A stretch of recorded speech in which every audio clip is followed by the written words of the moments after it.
बिस्मिल्लाहिर्रहमानिर्रहीम, अस्सलाम वालेकुम। आप देख रहे हैं फेस टू फेस और मैं हूं हमजा शफीक। मैं हूं Shahzad Hussain Bhatt. Welcome to the show. तो जनाब, आज के हॉट टॉपिक्स नाज़रीन ये हैं कि मौलाना फजलुर रहमान जो हैं, जो कि इस वक्त महवर बने में तमाम तर सूरत-ए-हाल का गुफ्तगू के वो किस कश्ती में सवार होंगे, ये बड़ा इंपॉर्टेंट सवाल है, क्योंकि तमाम पॉलिटिकल पार्टीज़ जो हैं वो इस वक्त सिर्फ और सिर्फ मौलाना फजलुर रहमान की तरफ ही देख रही हैं।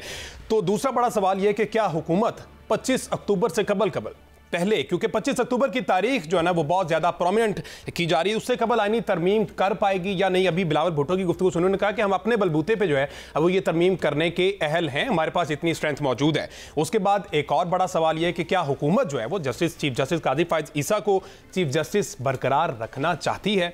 उसके बाद जी आईनी तरमीम से हुकूमत अदलिया में मुदाखलत या अदलिया को मातहत कर लेगी या नहीं। इसके बाद बड़ा इंपॉर्टेंट जो गुफ्तगू है, टॉपिक है, वो है इसराइल जो मुजालिम ढा रहा है इस वक्त गजा में, तो खिलाफ जंग लड़ते लड़ते सरबरा जो है वो हमास के सैयद जो याहिया सिनवार हैं उनको शहीद कर दिए गए। ये दूसरे सरबरा बने थे, इससे पहले इस्माइल हनिया को भी शहीद कर दिया गया था। तमाम तर सूरत हाल पर बात करेंगे। हमारे साथ शहजाद भट्ट साहब मौजूद है। शहजाद भट्ट साहब, फजलुर रहमान साहब जो हैं वो गुफ्तगू का महवर बने में, सियासी गपशप का जो बाजार है अब वो बहुत ज्यादा गर्म होता जा रहा है। अब गली कूचों में भी भट्ट साहब ये बातें होने लग गई हैं। कोई अंदर की खबर हमें भी दें कि आखिर होने क्या जा रहा है। बिस्मिल्लाहिर्रहमानिर्रहीम, दुरुस्त कह रहे हैं हमजा आप जो फरमा रहे हैं, लेकिन इससे पहले कि मैं बज़ाब्ता आपके सवाल का जवाब दूं, आज हमारे साथ अकबर बाजवा साहब नहीं है, हमारे दोस्त हैं, उनकी तबीयत ठीक नहीं है, बुखार है, उन्हें दुआ करें कि अल्लाह पाक उनको सेहत दे। तो जो आप बात कर रहे थे मौलाना फजलुर रहमान साहब की, तो वाकई बाजार इस वक्त गर्म हो चुका है। अच्छा यार, अगर आप गौर करें तो जो फजलुर रहमान साहब फरमाते हैं ना कि मैं इस वक्त मुल्क को लीड कर रहा हूं, तो वो बिल्कुल दुरुस्त कह रहे हैं। हाँ, इस वक्त मौलाना फजलुर रहमान मुल्क में कमांड कर रहा है, सुप्रीम कमांडर की तरह लीड कर रहा है, पूरी कौम को लीड कर रहा है और पूरे सियासतदानों को लीड कर रहा है। ये बात दुरुस्त है, लेकिन याद रखिएगा जो नाम बिगाड़ते थे आज वो भी ड्राइंग रूम में बैठे हुए हैं लाइन बनाकर, और मौलाना फजलुर रहमान दूसरे कमरे में बिलावल के साथ बैठकर जनाब पकौड़े और दही भल्ले खा रहे हैं। ये भी हो रहा है इस मुल्क में, और लाइन लगी हुई है जैसे यूएस एम्बेसी में वो वीजे की टिकटें नहीं मिलती ब्लू और येलो, ये वो सिलसिला है। लेकिन मैं यहाँ आपको हमजा एक छोटा सा फिक्रा, एक छोटा सा चल लतीफ़ा सुनाता हूँ आपको। जी। 2 रोज कबल आपने देखा कि एक बड़ी बैठक हुई जिसमें मौलाना फजलुर रहमान साहब, मियाँ मोहम्मद नवाज शरीफ साहब के घर के प्राइम मिनिस्टर साहब, चीफ मिनिस्टर साहबा, प्रेसिडेंट ऑफ पाकिस्तान बिलावल भुट्टो साहब और सारे ही मौजूद सी। अच्छा। देसी कुकड़ भी चले ते VIP किस्म की रोटी सब ने रच के खाई, और बाद अज़ाम मौलवी साहब को बाज़ाब्ता 2 डिश स्वीट डिश पेश की गई, खीर और हलवा। अच्छा। न्याज के तौर पर पेश की, सब ने खाई। महफिल ख़त्म हो गई, आईनी तरामीम पर गुफ्तगू हो गई, अगले दिन की मीटिंग हो गई। जब मौलाना फजलुर रहमान साहब आके गाड़ी में बैठे तो उनके साथ एक साहब बैठे, उन्होंने मौलाना फजलुर रहमान को कहा कि हमारे साथ जब हम आए थे 5-6 गाड़ियां थी और उनमें भी स्टाफ था, कोई गार्ड थे, कोई ड्राइवर थे, कोई 7-4-5 होते हैं ना वो फजलुर रहमान के साथ कमेटी शमेटी, उसी तरह बिलावल भुट्टो के साथ भी कमेटी शमेटी, गड्डियां शडियां। भाई बड़ा आदमी है ना भाई हमजा। उन तमाम अफराद को रोटी नहीं मिली। रात के 1:30 बजे हमजा मौलाना फजलुर रहमान ने कहा कि मेरा स्टाफ को रोटी मंगवा के खिला दे।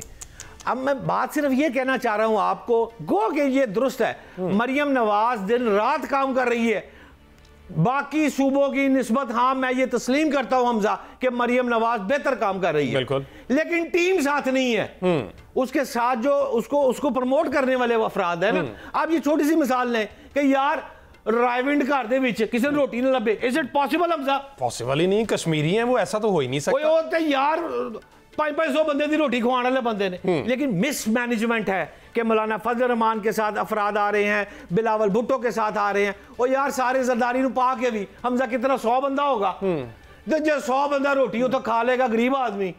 तो मुझे लगता है एक्टिविटीज इतनी ज्यादा चल रही हैं कि पता नहीं चल रहा किसको किस तरह से हैंडल करना, ये सारी सूरत हाल तो है। ज्वाइन कर लिए जी अबूजर सलमान नियाजी साहब, रहनुमा इंसाफ साहब, बहुत शुक्रिया आपने हमें वक्त दिया है। नियाजी साहब, क्या समझते हैं क्या सूरत हाल चल रही, मौलाना जो है क्या राम करने में कामयाब पाकिस्तान तहरीक इंसाफ उन्हें होगी? क्योंकि जब पाकिस्तान तहरीक इंसाफ के साथ वो प्रेस कॉन्फ्रेंस करते हैं तो ऐसा लगता है कि जैसे मौलाना जो है वो सिर्फ इन्हीं की बात मानेंगे, लेकिन दूसरी पार्टीज में जब जाते हैं तो ऐसा लगता है कि कहीं ना कहीं सूरत हाल जो है वो उस पर हो सकती है। क्या मौक़िफ़ आपका इस पर? देखें, ये तो अब फाइनल जो मौलाना साहब खुद फैसला करेंगे कि वो किस ड्राफ्ट पे एग्री करते हैं। अभी तो हमारी उनसे जो बातचीत चल रही थी, जो हुकूमत वक्त के ड्राफ्ट आए थे या पीपल्स पार्टी के ड्राफ्ट आए थे, उस पे हमारा एग्रीमेंट नहीं था बिल्कुल, और इवन मौलाना साहब का अपना भी नहीं था। उनको भी लगता था कि ये उजलत में बनाए गए ड्राफ्ट हैं, जिससे आज़ादी है जो अदलिया की है, उसकी आज़ादी जो है वो खतरे में आ सकती है। अभी भी जो ड्राफ्ट आपको नजर आ रहा है मीडिया पे, वो फिर भी कदरे बेहतर है। जो पहले ड्राफ्ट आए हैं, इससे 2-3 ड्राफ्ट जो आपको नजर आए हैं, ये फिर भी बेहतर है। लेकिन फिर भी अभी भी इसमें कुछ शिकें हैं जो बड़ी प्रॉब्लमेटिक हैं, जो मेरी नज़र में या पाकिस्तान तहरीक इंसाफ की नज़र में काबिल कबूल नहीं है। उसके अंदर आज़ादी, जो अदलिया की आज़ादी है, उस पे हमारी नज़र में शब खून मारा जा रहा है। खासकर जो अपॉइंटमेंट है चीफ जस्टिस की, वो आप पूरी की पूरी एक एग्जीक्यूटिव को या लेजिस्लेचर को नहीं दे सकते। और साथ साथ उसके जो सीनियरिटी प्रिंसिपल को छेड़ा जा रहा है, वो भी मेरे लिए प्रॉब्लमेटिक है, मेरी पार्टी के लिए भी प्रॉब्लमेटिक है। और उसके अलावा जो आप उसके अंदर एक जुडिशल कमीशन की कॉम्पोजिशन चेंज कर रहे हैं, उसमें भी मसाइल हैं। सो अभी इस ड्राफ्ट में भी बहुत सारी चीजें हैं जो पाकिस्तान तहरीक इंसाफ के लिए काबिल कबूल नहीं है, और हम मौलाना साहब से अभी भी बातचीत कर रहे हैं कि इसमें बहुत सारी चीजें हैं जो बेहतरी की तरफ जा सकती हैं। लेट्स सी कहाँ पे बात होती है, लेकिन हम तो अभी भी किसी ड्राफ्ट को कबूल नहीं करते। अबू जर भाई, माजरत चाहता हूँ, आप कथा कलामी माफ, आपको किन पॉइंट पे एतराज है, इसकी रहनुमाई फरमाएं। तो मैंने आपको अभी बता दिया कि जो एक तो पॉइंट है आपका, जो सीनियरिटी प्रिंसिपल को बाईपास करना और चॉइस देना एग्जीक्यूटिव को कि वो चूज करे कि 3 कौन से जजेस में से चीफ जस्टिस अपॉइंट होगा। ये देखें, आर्मी चीफ की अपॉइंटमेंट पे तो आप कर सकते हैं, क्योंकि वो एग्जीक्यूटिव का ही हिस्सा होती है, मिनिस्ट्री ऑफ डिफेंस का ही अटैच डिपार्टमेंट होता है आर्मी। लेकिन अदलिया एक सेपरेट इंस्टीट्यूशन है, एक सेपरेट इदारा है, ट्रैकोटमी ऑफ पावर प्रिंसिपल है। वहां पे आप अपनी मर्जी का चीफ जस्टिस नहीं चूज कर सकते, ये बैलेंस ऑफ पावर को खराब करता है। अगर आप यही बात अमेरिका में भी देखें तो वहां भी पार्लियामेंट जो है वो इसको सामने बैठाकर जरा करती है और बाज़ाब्ता बहस होती है, जज की नामजदगी वो करते हैं। तो आखिर यहां क्या मसला है अबूजर भाई? देखिए, अमेरिका में तो ये नहीं होता ना कि सेनेटर खड़े होके सेनेट में रो रहे हो, या असेंबली के मेंबर्स जो रो रहे हो कि जी मेरी बीवी को उठा के ले गए, मेरे बेटे को उठा के ले गए। वहां की एग्जांपल्स हम तब भी दें जब हम इतने मैच्योर हो, वहां पे इदारे जो हैं वो आइन के अंदर रह के काम कर रहे हो। फिर अमेरिका की एग्जांपल्स अगर दे तो अच्छी बात है। वो 250-300 साल पुरानी जमहूरियत है, वहां पे इदारे कानून से, आइन से बाहर रह के काम नहीं करते। इस वजह से, और जहां तक ये ड्राफ्ट है जो लॉ मिनिस्टर को जैसे 1 घंटा पहले मिला और सामने आ गया, इस तरह के ड्राफ्ट्स अगर आए अमेरिका में तो नहीं आते जी, लॉ मिनिस्टर को भी नहीं पता था क्या ड्राफ्ट आ रहा है। सो इस वजह से अमेरिका की एग्जांपल यहाँ पे सूटेबल नहीं है। अभी जिस तरह की हमारी जमहूरियत है, अदलिया पे अगर आपने एग्जीक्यूटिव को कंट्रोल दे दिया तो अदलिया आजाद तरीके से काम नहीं कर सकती। एग्री अबूजर भाई, आप ठीक फरमा रहे हैं। मैं आपसे इस बात पे मुतफिक हो गया। पूछना यह चाहता हूं कि मखसूस नशिस्तों के केस पर सुप्रीम कोर्ट के अक्सरियती 8 जजेस ने जो दूसरी मरतबा वजाहत जो है वो जारी कर दी है। अच्छा, अक्सरियती जजेस के मुताबिक इलेक्शन एक्ट में तरमीम से 12 जुलाई का फैसला जो है वो गैर मौसर नहीं हो सकता है। अच्छा, सवाल मैं आपसे ये पूछना चाहता हूं कि अब मखसूस नशिस्तें जो हैं वो पीटीआई को मिलने की राह हमवार हो रही है, या मामला क्या है? इस पर आप बड़े हैं, आप हमें समझाएं कुछ। जी बिल्कुल, बड़ा अच्छा सवाल है आपका। देखें, एक तो पहले ये बता दूं, ये इलेक्शन कमीशन खुद भी सुप्रीम कोर्ट के 8 मेंबर मेजॉरिटी बेंच के पास दरख्वास्त लेके गया था, और साथ पाकिस्तान तहरीक इंसाफ भी लेके गई थी। उसके ऊपर क्लैरिफिकेशन आई है, जो जुरिस्डिक्शन सब ने मानी हुई थी। अब होता क्या है कि इलेक्शन कमीशन कहता है कि क्योंकि तरमीम हो गई तो इस वजह से अब हम उस तरमीम में, क्योंकि मना कर दिया गया इस हालात में सीट देना, तो हम नहीं दे सकते। अब सुप्रीम कोर्ट ये कहती है, और मेरी नजर में ये बड़ी करेक्ट इंटरप्रिटेशन है, कि क्योंकि आर्टिकल 51 जो है और आर्टिकल 106 आपका आइन का, उसकी तशरीह जो सुप्रीम कोर्ट ने की थी, तो आपका एक वेस्टेड राइट बन गया था रिजर्व सीट्स का।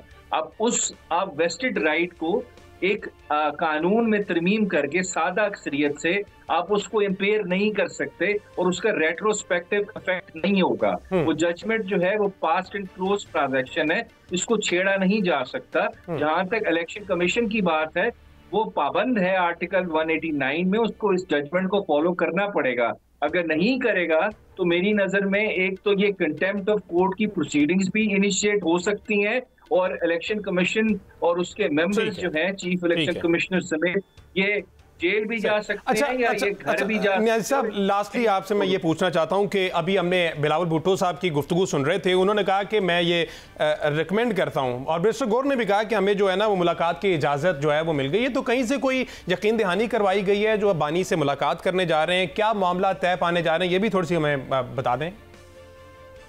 देखें, बाकी पार्टीज के चेयरमैन जो हैं, जो फाउंडिंग चेयरमैन हैं या उनके डिफैक्टो चेयरमैन हैं, वो तो इस वक्त बाहर हैं। बिलावल साहब खुद वहाँ पे, मौलाना साहब, मियां नवाज शरीफ साहब, शहबाज शरीफ साहब। तो हमने भी, जाहिर बात है, जो फाइनल फैसला करना है वो तो बानी चेयरमैन से ही मशावरत करनी पड़ेगी। तो इसके लिए अगर हम मिल लेंगे तो बेहतर हम उस पर कोई फीडबैक दे सकते हैं। लेकिन मेरी जो अपनी रीडिंग है, ये अभी तक जो ड्राफ्ट सामने नजर आया है, बानी पीटीआई जो है उनका इस पे कोई एग्रीमेंट नहीं हुआ। जिस तरह मैं उनको जानता हूँ, जिस तरह मेरा उनसे मुलाकात हुई है, वो इससे भी नहीं करेंगे, क्योंकि एक तो वो इस पार्लियामेंट को भी नहीं मानते। वो कहते हैं ये फॉर्म 47 की प्रोडक्ट है, और साथ साथ जो ये अदलिया की आजादी पे शबे खून मारा जा रहा है, उनको नजर आ जाएगा ये ड्राफ्ट देखे। ठीक है, ये पता चल गया। मुलाकात ना हुई तो फिर पीटीआई की जानिब से दम मस्त कलंदर है। देखिए, फिलहाल इस ड्राफ्ट पे तो हमारा बिल्कुल एग्रीमेंट नहीं है, ना हम मानेंगे। कुछ चीजें बेहतर हुई है लेकिन हम नहीं मान रहे इसको भी। फिर हमारा अगला लाए अमल इंशाल्लाह तय करेंगे। अभी इस चीज से हम निकल जाएं तो देखें, आगे तो यही ऑप्शन रह जाएगी। अगर अदालतें भी खत्म हो जाएंगी जिस तरह ये चाह रहे हैं, तो फिर तो सड़कों पे हम जद्दोजहद करेंगे और तो हमें कुछ नजर नहीं आएगा। जी, ये जो कल मुलाकात होगी बानी के साथ, उसके बाद ये होगा कि टेबल टर्न होता है कि नहीं होता। ब्रेक शामिल करते हैं, ब्रेक के बाद वापस आएंगे तो ये आईनी तरमीम पर बात करेंगे। क्या इससे अगर ये मंजूर हो जाती तो क्या कुछ सियासी बहरान भी खत्म होगा, इस पर बात करेंगे। ब्रेक के बाद स्टे विद अस।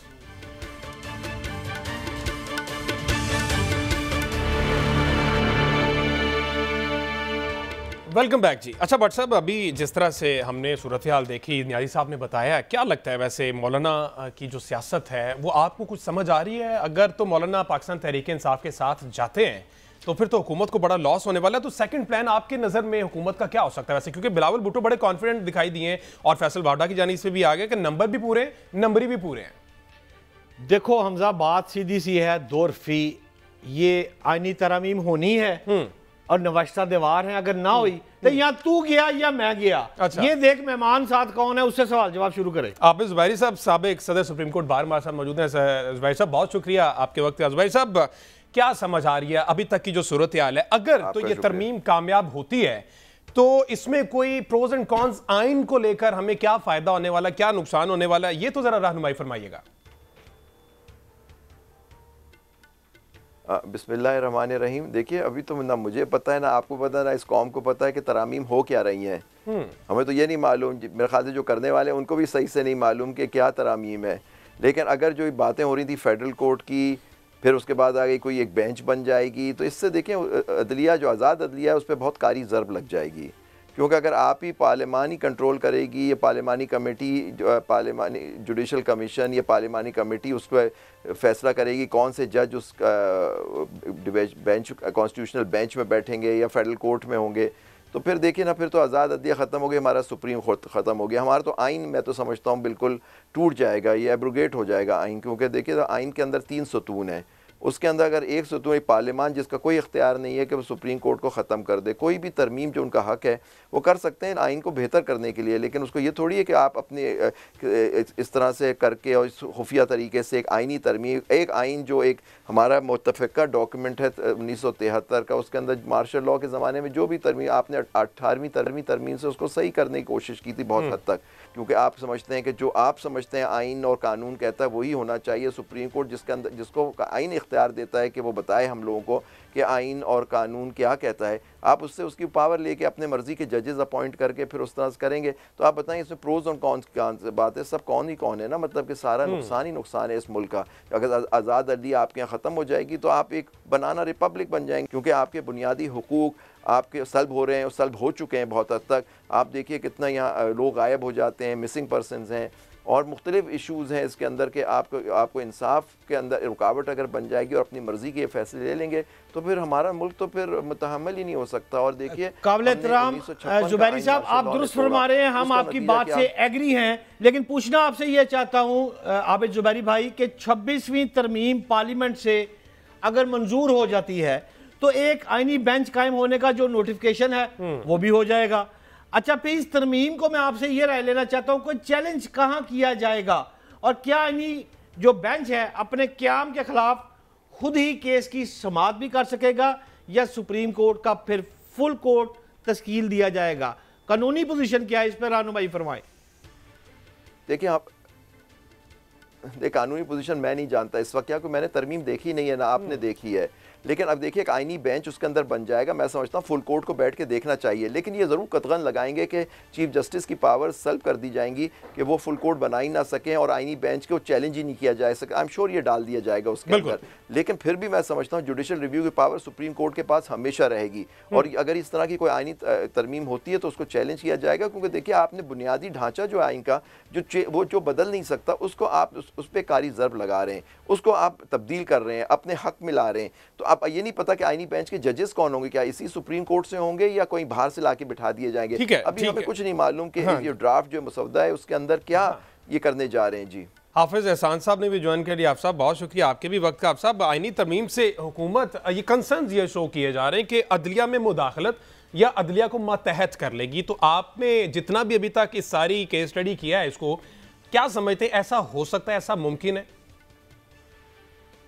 बिस्मिल्लाहिर्रहमानिर्रहीम। भट्ट साहब, हमजा आपका बहुत शुक्रिया, आपने मौका दिया। हम सारी की सारी चीज़ें जो हैं वो हाइपोथेसिस पे जाते हैं और प्रिजम्पशंस के ऊपर जाते हैं और हमारा एक नैरेटिव जो है वो बनता है जिसके अंदर एक पॉलिटिकल एंगल जो है वो ज़्यादा होता है और उसके अंदर कॉन्स्टिट्यूशनैलिटी जो है उसके अंदर कम होती है। अभी तक पाकिस्तान के अंदर जो एक कॉन्स्टिट्यूशन अमेंडमेंट बिल है वो आपके सामने आया ही नहीं है और हमारी मुख्तलिफ हाई कोर्ट्स के अंदर उसको चैलेंज किया गया, even supreme court of Pakistan के अंदर भी चैलेंज किया गया।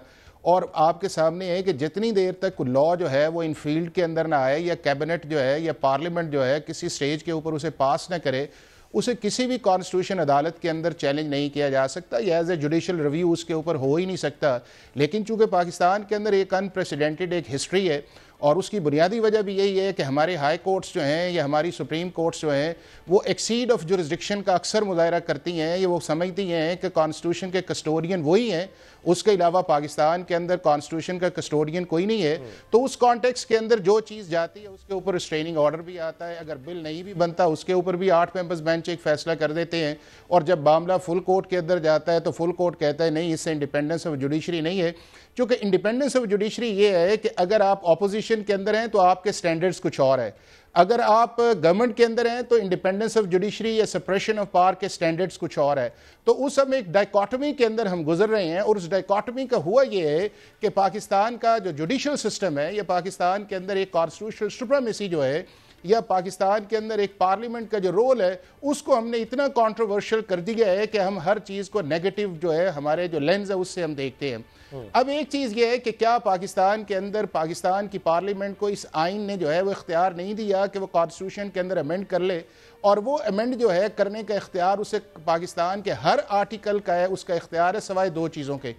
एक उसके अंदर ये है कि अगर उसने सूबों की डिलिमिटेशंस करनी है या जुरिस्डिक्शन करनी है तो उस प्रोविंस के अंदर उससे 2/3 मेजॉरिटी के अंदर एक एक्ट आना चाहिए, फिर वो 239 को इन्वोक कर सकती है। और दूसरा 227 के नीचे इस्लामिक इंजंक्शन के खिलाफ जो है वो नहीं कर सकती, और अगर वो करती है तो पाकिस्तान की फेडरल शरीयत कोर्ट के पास ये पावर है कि उसको देख सकती है। अब आगे चीज़ ये है कि क्या पाकिस्तान का आइन जो है या पाकिस्तान की पार्लियामेंट अगर अदलिया के मुतल्लिक को अमेंडमेंट्स करती है तो क्या हर मामले के अंदर हम ये कहेंगे कि इसके अंदर जो है वो आप कॉन्स्टिट्यूशनल सुप्रीमेसी को जो है वो आप डाइवर्ट कर रहे हैं? इंतहाई काबिल एहतराम मेरे भाई हाफिज एहसान साहब, जो माजरत चाहता हूँ कथा कलामी की माजरत, आप जो बातें कर रहे हैं बड़ी जबरदस्त किस्म की दुरुस्त बातें हैं। आबिद जुबैरी भाई आप क्यों मुस्कुरा रहे हैं? क्या मसला है? अब पहले वो तो बताएं सर, मैं कोई सवाल नहीं करता। हाफिज जुबैरी साहब क्यों मुस्कुरा रहे हैं? क्योंकि मुझे हाफिज एहसान हमारे इसलिए हाफिज हमारे भाई है, लेकिन पार्लियामान के बहुत बड़े सपोर्टर हैं ये। और इस आइन की क्यों नहीं चैलेंज हो सकता? अगर बुनियादी ढांचा जो सुप्रीम कोर्ट का फैसला आ चुका है मिलिट्री कोर्ट्स के केस में, जिसमें चीफ जस्टिस साहब माइनॉरिटी थे, उन्होंने और मेजॉरिटी ने फैसला किया कि कोई तरमीम नहीं आ सकती जिससे बुनियादी ढांचा, तो जो बिल्कुल सही पटिशन्स फाइल हुई कि हमने कोशिश की कि हम सुप्रीम कोर्ट हाई कोर्ट में रुजू करें कि ये जो आप तरमीम करने जा रहे हैं ये बुनियादी ढांचे को बदलेगी। और जिस तरीके से हो रही है, आप देखिए, आप बात कर रहे हैं पार्लियामान की कि पार्लियामान के पास इख्तियार है, या क्या ये इख्तियार होता है कि छुपा के आप ले आएँ? आज तक किसी ने ड्राफ्ट नहीं बोला। शुरू आपने हाफिज साहब ने ये किया कि अभी तो किसी ने देखा नहीं, मफरूजों पे बातें हो रही हैं, तो फिर ये इस तरह से आज 7:30 बजे कैबिनेट की मीटिंग क्यों हो रही है? किसने ड्राफ्ट नहीं देखा? जहां से बन के आया उन्होंने देखा और फिर वो सेनेट वगैरह सबको वहां बिठा के रख दिया गया। तो इस तरह से तो इस तरह से तरमीम करने जा रहे हैं, तो आप कह रहे हैं जुबैरी भाई को कहते हैं पिटीशन तो आपने फाइल की है, आप भाई को कह रहे हैं पिटीशन आज बात करें इसलिए विड्रॉ की कि जिस जहां लगी थी जी, जहां लगी थी विड्रॉ, लेकिन और भी पिटीशंस पेंडिंग है। आपको भी बता दूं ये चीजें, ये आपको जब पूरी बात ना पता हो तो प्लीज विड्रॉ इसलिए की थी कि जिस कोर्ट में लगी थी और जिस तरह से लगाई गई थी, हम समझते हैं विड्रॉल उसमें मुनासिब तरीका था, क्योंकि हाई कोर्ट्स के सामने अभी मैटर है ये, और सुप्रीम कोर्ट में भी है। अच्छा मैं आपको बताऊं कि बेसिक स्ट्रक्चर का जो है वो 1982 के अंदर इंडियन सुप्रीम कोर्ट की सिर्फ एक जजमेंट आई है, उसके अलावा दुनिया के किसी मुल्क के अंदर बेसिक स्ट्रक्चर का कॉन्सेप्ट नहीं है कि जी कॉन्स्टिट्यूशन अमेंडमेंट के अंदर बेसिक स्ट्रक्चर है। दुनिया से नहीं, हम पाकिस्तान को देख रहे हैं, दुनिया में नहीं, दुनिया में चीजें नहीं होती छुपा के। जुरिसडिक्शन को डिवाइड कर देना है या एक जगह से दूसरी जगह शिफ्ट कर देना है, तो उससे इंडिपेंडेंस ऑफ जुडिशरी किस तरह इफेक्ट होती है? मतलब अगर कॉन्स्टिट्यूशन के अंदर एक सुप्रीम कोर्ट को 5 जुरिसडिक्शन आपने दी है, आपने उसे ओरिजिनल भी दी है, आपने उसे एपलेट भी दी है, आपने उसे एडवाइजरी जुरिसडिक्शन भी दी है, आपने उसे इंटर गवर्नमेंटल जुरिसडिक्शन भी दी है, और आपने उसे सुओ मोटो की जुरिसडिक्शन दी है। अब वो जुरिसडिक्शन है पाकिस्तान की पार्लियामेंट ने दी है, 1973 के कॉन्स्टिट्यूशन के अंदर दी है। अब वो अगर पार्लियामेंट ये चाहे कि उस जुरिसडिक्शन को हम एक जगह से दूसरी जगह ले जाएं और उससे जो है ना जुरिसडिक्शन, अच्छा इसको लेके थोड़ा सा आगे चलते हैं, हाफिज भाई इसको थोड़ा सा लेके आगे चलते हैं। ऑफ जुडिशरी है ये आर्टिकल 199। आप सब मैं ना जरा इसी से रिलेटेड जरा जुबैरी साहब से ये भी मैं जानना चाहता हूं, आप जिस तरह से बेंच और उसकी बात कर रहे हैं जुबैरी साहब, किसी जगह ये कॉन्सेप्ट नहीं है कि इंडिपेंडेंस ऑफ जुडिशरी जो है वो अगर आपने एक दफा दे दी है तो वापस लेंगे तो आप सब बात तो सुन लेना जुबैरी साहब से मजीद इस पर भी करते हैं। जुबैरी साहब आईनी बेंच की भी बात की जा रही, तो आईनी बेंच अगर बनाना पड़ता है तो उसके लिए भी कोई आईनी तरमीम लाना जरूरी है, या फिर इसका सहारा लेके बैक एंड पे कुछ और चल रहा है? नहीं, आप देखिए, बिल्कुल नहीं है। देखिए आईनी बेंच बना के वो फैसला वही करेंगे कि आईनी बेंच में कौन से जजेस बैठेंगे। ये देखिए ये जूरिसडिक्शन की बात है।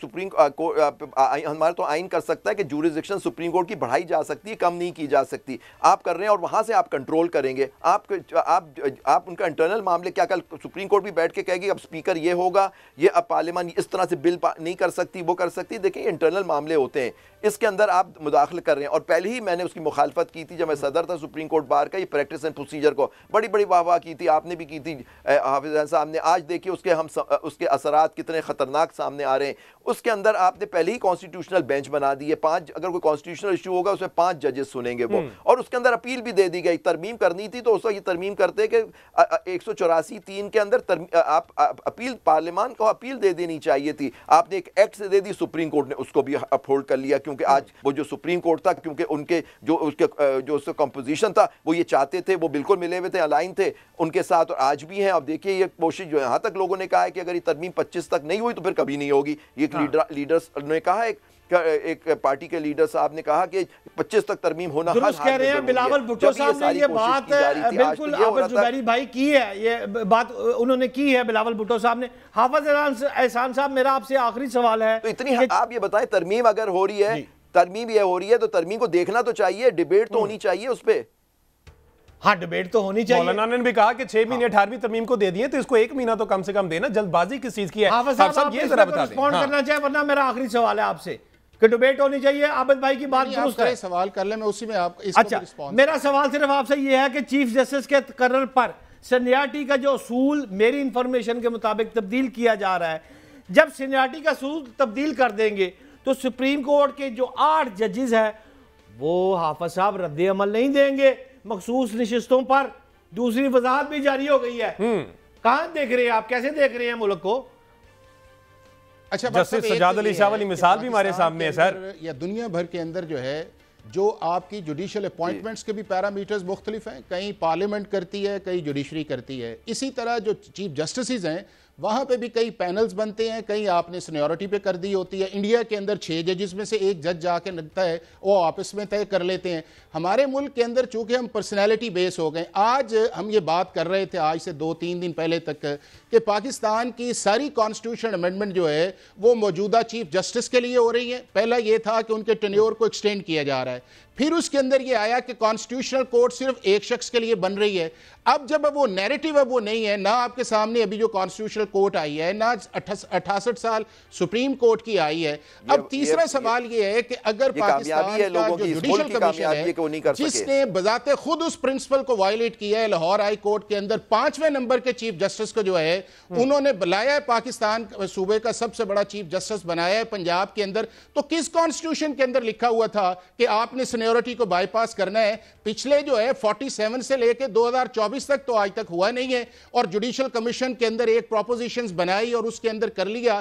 क्या पाकिस्तान की जुडिशरी जो है या जुडिशियल कमीशन जो है वो आइन के नीचे है, आइन के ऊपर है? आप इस बार में ब्रेक पर जाना है, 1 मिनट है आपके पास, आप जुबैरी साहब रिस्पॉन्ड करना चाहिए। 3 या 5 का पैनल आएगा, तो अगर वो फैसला हो जाए तो उसमें आप जुबैरी साहब लास्ट मिनट सर, हर शख्स का हाई कोर्ट के अंदर ये प्रोवाइडेड, हाई कोर्ट के अंदर चीफ जस्टिस का अपॉइंटमेंट का सीनियर का नहीं लिखा हुआ, लेकिन आइन में 175(a)(3) के तहत सीनियर जज सुप्रीम कोर्ट का चीफ जस्टिस होगा। पंजाब से कितने आए हैं, बलोचिस्तान से कितने आए हैं, तो क्या सुप्रीम कोर्ट ने बजाते खुद उस ठीक है सर, वक्त हमारे पास वक्त की कमी, हाफिज वक्त की कमी, और हाफिज भाई साहब भी हमारे साथ मौजूद है। सर आपका शुक्रिया। और ये बहरान जो है वो थमने का नाम नहीं ले रहा। एक ब्रेक शामिल करते हैं, ब्रेक से वापस आते हैं। स्टे विद अस।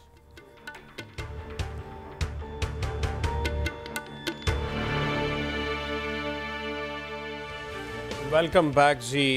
गुफ्तगू सियासी तो हमने कर लिया, बालमी मंजरनामे पे थोड़ी सी नज़र डालें जो इसराइली बर्बरियत चल रही है।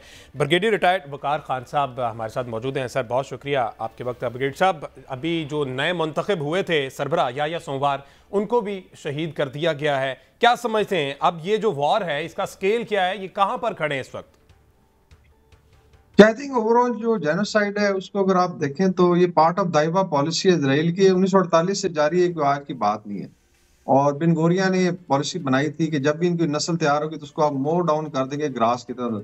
दाइवा का मतलब मोइंग द ग्रास है, तो एक उसकी कंटिन्यूटी है। लेकिन ये आई थिंक अक्टूबर 2023 से फिर इसमें बहुत ज्यादा इंटेंसिटी आई, बिकॉज फलस्तीनियों ने समझ लिया था कि हमें साइड लाइन किया जा रहा है और आगे कोई स्कोप नहीं है, सो दे केम आउट।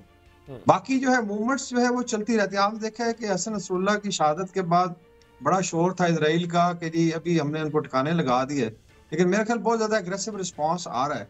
अभी 3 जो आई थिंक नाम आ रहे हैं याह्या सिनवार के बाद, एक तो मूसा अल मरजूक है, फिर महमूद अल जहर है, और एक इनके भाई हैं मोहम्मद सिनवार जो है जो मिलिट्री कमांडर भी हैं हमास के। जैसे खालिद मशाल 4 नाम है जो सामने आ रहे हैं। बाकी ये आई थिंक आपको याद होगा इस्माइल हनैया के जब बच्चे शहीद किए गए तो उन्होंने कहा था कि they are just like any other Palestinian, उसमें कोई वो नहीं है, हमारी लेट्स से डिस्टिंक्शन नहीं है, हम लड़ रहे हैं। तो इसी तरीके से अगर आप जो याह्या सिनवार इनका अकाउंट देखें, ये बड़ा ब्रेवली लड़े हैं। ये अभी जापानी भी कह रहे हैं कि ये जिस तरह कामी काजे लड़ते थे कि आखिरी दम तक जो है उनका एक हाथ कटा हुआ था, जो वीडियो आई है, और लेफ्ट साइड से फिर उन्होंने ड्रोन पे फाइनली स्टिक से हमला किया। और ये गलत है कि जी वो 7 हॉस्टेजेस को लेके फिर रहे थे। तो I think is become a legend. ये मेरे ख्याल की गलत फहमी है कि अगर याह्या सिनवार शहीद हो गए तो ये मूवमेंट खत्म हो जाएगी। बाकी इंटरनेशनल कम्युनिटी को रियलाइज करना चाहिए। काबिल-ए-एहतराम वकार खान साहब, आप दुरुस्त फरमा रहे हैं। मेरा एक आपसे सीधा और सादा सा सवाल है कि इस वक्त हमास, हिजबुल्लाह, एक पार्टी का सरबराह शहीद, दूसरी पार्टी के 3 अफराद शहीद, अल्लाह उनको दर्जात बुलंद करे। अब मशरिक़ वुस्ता पर इसका क्या असर पड़ेगा? What next? अब तस्वीर क्या बनती देखी जा रही है? क्या जंग में मजीद इजाफा देख रहे हैं? अब होगा क्या, हमें यह समझाए। जी बिल्कुल, इजराइल की जो डिजायर है वो तो ये है कि किसी तरीके से यूएस को ड्रैग करके वॉर में और फिर ईरान पे हमला की। तो अल्टीमेट एम उनका ये समझते हैं, जो एक्सिस ऑफ रेजिस्टेंस है जिसके आप कह लें 4 कोने हैं, हमास है, हिजबुल्लाह है, फिर कताइब हिजबुल्लाह इराक में, और फिर हूती लड़ रहे हैं यमन में। और कल आई थिंक हूतीज के ऊपर बड़ी सख्त बम्बार्डमेंट B-2 बॉम्बर्स यूज किए अमेरिकन ने, जो स्टेल्थ बॉम्बर्स हैं। तो उसके अलावा थर्ड सिस्टम आ गया, इसके साथ 100 अमेरिकन आई थिंक फौजी आए हैं इसराइल में। तो ऑलरेडी फिर उनके बैरी बेड़े देखे तो जंग की एक तैयारी तो है। सिर्फ ये है कि द वे ईरान ने रिस्पॉन्ड किया था, आई थिंक वो बड़ा क्रिटिकल था कि उन्होंने अपना शो किया जी कि अगर ये होता है तो फिर पूरा खिता की लपेट में आ जाएगा। लेकिन अभी नेतन्याहू के माइंड में क्या है, बेसिकली ये देखना है कि क्या वो एक्सपैंड करना चाहता है, और इसमें फिर रशियन इंटरेस्ट भी है। उनके बेसिस हैं सीरिया में, तरतस और हमामीम, और वो नहीं चाहते कि ईरान भी कॉम्प्रोमाइज भी उनके बेसिस हों। तो ये आई थिंक कोई भी आई वुड से मिसकैलकुलेशन जो है ऑन बिहाफ ऑफ इजराइल या अमेरिका जो है ये फिर बढ़ा सकती है लड़ाई को। लेकिन I think international community should realize के पाकिस्तान का खड़ा है हुजूर इस वक्त, पाकिस्तान की क्या सूरत हाल है, क्या हम सेफ हाथों में? पाकिस्तान आप किस सॉरी इसमें गजा के ऊपर स्टांस की बात कर रहे हैं या वैसे आप पूछ रहे हैं? अगर ये लड़ाई बढ़ती है, तस्वीर कशी जो मैं कर रहा हूं उससे काम आगे फॉरवर्ड हो रहा है, तो फिर अगर लड़ाई बढ़ती है तो पाकिस्तान कहां खड़ा होगा? ये मेरे ख्याल में ये फिर डिसीजन उस वक्त पॉलिटिकल लीडरशिप लेगी। लेकिन जितना जुल्म हो चुका है फलस्तीनियों के साथ, आपने देखा कि एससीओ की कल्मिनेटिंग रिमार्क्स जो थे प्राइम मिनिस्टर के बड़े क्लियर थे। आई एम श्योर पाकिस्तान हक का साथ देगा। और बाय एंड लार्ज अभी अरब वर्ल्ड में भी एक अवेयरनेस है। अभी कल भी जॉर्डन से अटैक हुआ इजराइल पे, उन्होंने के फौजी ठिकाने लगाए हैं कि उसमें अभी अवाम भी बहुत ज्यादा आई थिंक आप कह लें कि मुस्तरब है।